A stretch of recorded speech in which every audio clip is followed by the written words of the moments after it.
eu trouxe essa frase de Freud, que é uma frase que eu gosto muito e que eu acho que sintetiza o que a palavra significa na vida da gente, né? Então, tia, conversa comigo, eu tô com medo porque tá escuro. A tia responde: o que servirá isso, né? Já que você não pode me ver. E então a criança responde: não faz mal, contanto que você fale, fica claro. Tá? Então, eu acho que essa frase ela sintetiza a importância da palavra quando a gente está no escuro. É sensibilizar o olhar materno, mas principalmente o pensar materno nesse momento de crise. A mulher ela tem 3 grandes crises durante a vida dela. É a menarca, a maternidade e a menopausa. Então ela é marcada psicossomaticamente. Soma é o corpo e psi é a mente ou alma. Tá? Então a mulher ela tem um ritmo biológico marcado. A natureza marca a mulher com 3 períodos de crise: menarca, maternidade e menopausa. Tecnicamente, né, do ponto de vista linguístico, que é a ciência que estuda a palavra ela existe para quê? Né, do ponto de vista linguístico concreto, para nomear coisas. Então, uma coisa existe, ela precisa ter um nome. Tá? O vocábulo é o conjunto de letras ou sons de uma língua. Então, são as sílabas. Né? E o termo é a parte subjetiva da palavra. Né? Como você entende essa palavra? Casa, todo mundo sabe o que é uma casa, mas quando eu falo casa para você ou para você, ela remete uma ideia diferente. A primeira comunicação que o bebê tem, né, são o que a gente chama de ruídos biológicos. O bebê dentro do útero, ele já é capaz de identificar a voz da mãe, o som da voz da mãe. Então são os primeiros ruídos biológicos. E eles estabelecem já uma comunicação precoce, tá? Né? Os instintos e pulsões do bebê são caóticos. O bebê percebe o mundo não de forma linear como a gente percebe. Ele tem uma percepção fragmentada. E a mãe, ela tem justamente, quando eu digo mãe, não necessariamente a mãe, tá? Mas a pessoa que exerce a maternagem, a pessoa que cuida desse bebê, né? Ela tem um papel fundamental que é decodificar esse mundo concreto para esse bebê que tem o seu mundinho caótico. Quando que a gente começa a perceber que o bebê ele já está se percebendo como eu, bebê? Quando o bebê começa a colocar, por exemplo, a mãozinha na boca, quando ele começa a se apegar com as fraldinhas, com o paninho, isso a gente chama de objeto transicional. O bebê está transitando de uma fusão que ele tem com a mãe e da fusão que ele tem com o mundo, porque tudo que o bebê olha é ele. Nesse período, ele é a cadeira, ele é o pai, ele é a mãe. Por isso essa demanda do bebê incessante. Ele quer se ter. Então, quando ele começa a se perceber como um corpinho, habitando um corpinho, ele começa a se separar, ele começa a se sentir. Né? Por isso tem que tocar nesse bebê, tem que olhar para esse bebê, despertar o desejo desse bebê. Porque a mãe é o bebê e o bebê é a mãe. É muito, muito importante para o bebê antecipar para ele o que vai acontecer. Olha, eu vou te colocar na cadeirinha. Isso não vai garantir que o bebê não vai chorar. Isso não vai garantir que o bebê não vai se comportar como você deseja. O bebê tem o desejo dele, ele vai chorar sim, porque ele quer chorar, ele não quer ir na cadeirinha, ele quer outra coisa, mas você está dando o direito desse bebê, saber, você está olhando para esse bebê como um sujeito, como um ser humano, dotado de desejos, que precisa de uma ética para se relacionar. entende? O bebê, ele não é só um ser de reação, ele é um ser de ação, ele produz. Conversar com esse bebê a todo momento. Olha que lindo dia, olha, essa conversa, ela precisa ser verdadeira. Claro que permeado de aspectos positivos, mas aquele dia que você não tá legal, falar pro teu bebê também. Porque se você não fala, vai ser um dia que ele vai chorar. Ele vai ter uma cólica, ele vai ter um sono talvez um pouco mais perturbado. Então conversar, olha, mamãe hoje, você me desculpa, a mamãe não está num bom dia, eu quero fazer o meu melhor por você, pela gente, tenha um pouquinho de paciência comigo, hoje eu estou um pouco triste, eu não estou conseguindo me entender. Isso significa que você está falando a verdade.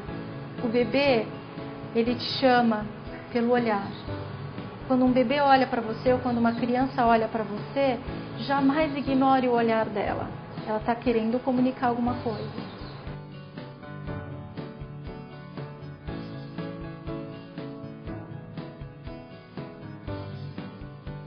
E a gente não trabalha com estética, a gente trabalha com comunicação. Então nós não somos professores de música, assim, vai ler partitura, a gente trabalha com comunicação, com os bebês e com as gestantes. Isso daqui é uma ferramenta para você conseguir se expressar e se comunicar.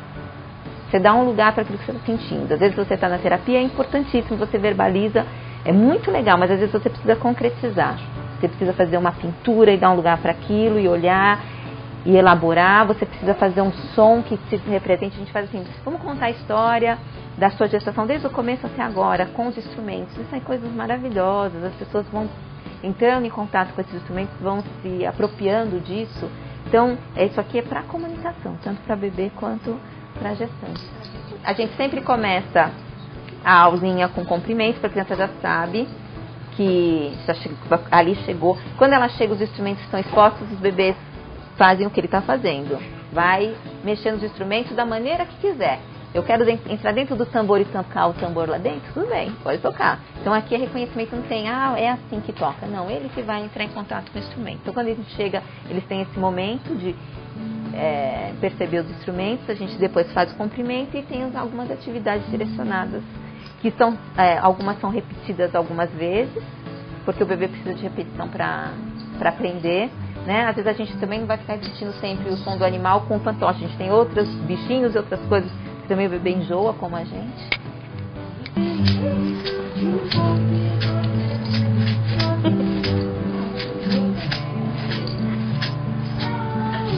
O bebê já tem nome? Manuela. Manuela.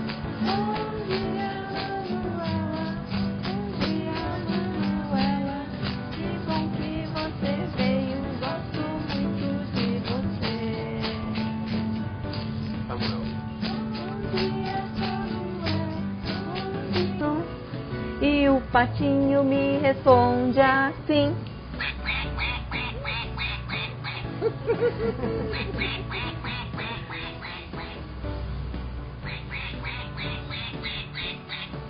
Eu pergunto como vai para o patinho e o patinho me responde assim.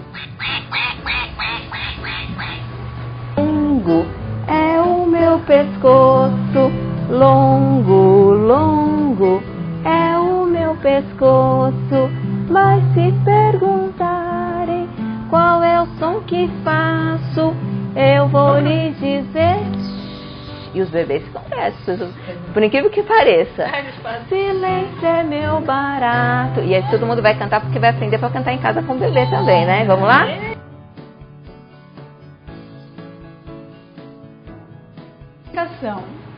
Em algum momento da nossa vida a gente teve a nossa primeira vivência comunicativa, mas a gente não lembra quando, porque pode ter sido, né, por meio de um movimento ainda dentro do útero, depois terem as primeiras palavras, a comunicação gestual, de olhar. Então a gente não lembra qual foi essa primeira vivência, mas ela aconteceu.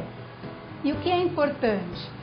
Como as outras palestrantes também já falaram, a Valéria, a Mara, é a gente ter essa comunicação com o bebê, já desde a gestação. porque a partir da 20ª semana, 21ª, o bebê já escuta o som da voz, principalmente da mãe, e depois, com o passar da gravidez, ele começa a ouvir mais os sons ambientes. Aí já passa a ouvir um pouco mais a voz do pai também, tanto que o bebê já reconhece quando ele nasce a voz do pai. E por isso é importante ter toda essa comunicação ainda na gestação, para que o bebê já interprete os sons do ambiente, do mundo em que ele vai viver. Amamentar é um vínculo importante entre a mãe, o pai também, se ficar junto, né, já pode aproveitar e conversar, você está mamando, fazer um carinho no bebê, não é porque só a mãe que amamenta nesse começo que o pai não precisa estar presente, exatamente. E é um momento também importante para o desenvolvimento da parte comunicativa do bebê, porque também nesse momento, além de você ter a questão da nutrição do bebê, da imunidade, porque os anticorpos da mãe passam para o bebê, é um momento de transmitir afeto e também de conversar com a criança. E assim a gente acaba tem um estudo que mostra a percepção do bebê, as diferenças estimulativas de comunicação no amamentar. Do recém-nascido até os 12 meses, como é a comunicação que a gente pode fazer com o bebê? Então, o que a gente pode fazer para estimular mais essa parte da comunicação com o bebê? Principalmente através da entonação e da velocidade com que a gente fala as palavras. Então, a Valéria já tinha citado a questão do mãe-ex, é realmente o que é mais importante para o bebê nessa fase. É a entonação, como a gente coloca a voz. Então, oi, tudo bem com você? Então, agora você vai mamar, a mamãe vai trocar você. Nossa, hoje você já está mais gordinho, está fazendo 1 mês. Sempre importante colocar essa entonação, essa modulação que demonstra afeto e que também já é uma parte da comunicação. A Dani comentou com vocês até o 1º ano, que tem muito essa questão da entonação, da forma que eu vou me dirigir à criança, o olhar, esse contato. E também sempre puxando o gancho da Valéria, da Mara, né, que comentaram sobre o contato físico, que a Iveli também vai comentar bastante sobre essa parte, vai fazer com que a criança perceba o mundo de uma forma diferente. Então a gente quis trazer esse olhar da fonoaudiologia, porque tem muitos pais que acabam, depois de algum tempo, tendo outras dúvidas sobre essa questão de fala, né, de articulação dos sons.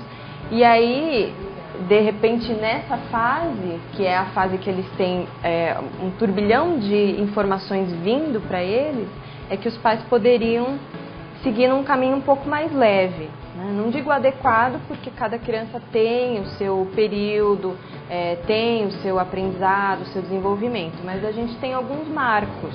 Então, por isso que a gente dividiu até o 1º ano, depois até o 2º ano, e aí do terceiro ano para frente. Então, do 1º ao 2º ano, a criança vai adquirindo muito vocabulário, ela vai percebendo que ela tem que colocar palavras na frase, e aí quando chega o 3º ano, e aí vai desenvolvendo isso, né, para a vida toda, ela começa a perceber que ela usa isso como uma ferramenta dentro daquela língua que ela está. Então, no caso do Brasil, o português. Problemas de fala não tratados na infância podem persistir na idade adulta? Sim. É importante ter essa visão. Eu vou propiciar ao meu filho, aquela criança, essa vivência, mas eu vou perceber como é que está o desenvolvimento dele, né? Se realmente tem alguma troca, algum tipo de gagueira, por exemplo, ou alguma questão que eu percebo que é diferente naquela criança. Então, buscar a informação de um profissional, a ajuda de um profissional se for necessário. Então, se a gente retomar, a criança começa a atenção auditiva dela com os sons, os ruídos que a Valéria falou, que a Mara falou. Depois começa a ter esse estímulo mais externo do som, depois ela nasce, e aí ela tem a fala dos pais, tem a fala dos adultos, tem os sons ambientais, e ela começa a ter que ter essa atenção para perceber um som, e aí a memória para lembrar desse som e também para interpretar. O que eu vou fazer com esse som? Eu tenho que dar uma resposta? Eu não tenho que dar uma resposta? Né? Então, é importante que ele tenha essa questão de atenção e memória justamente para ele poder fluir na comunicação verbal dele.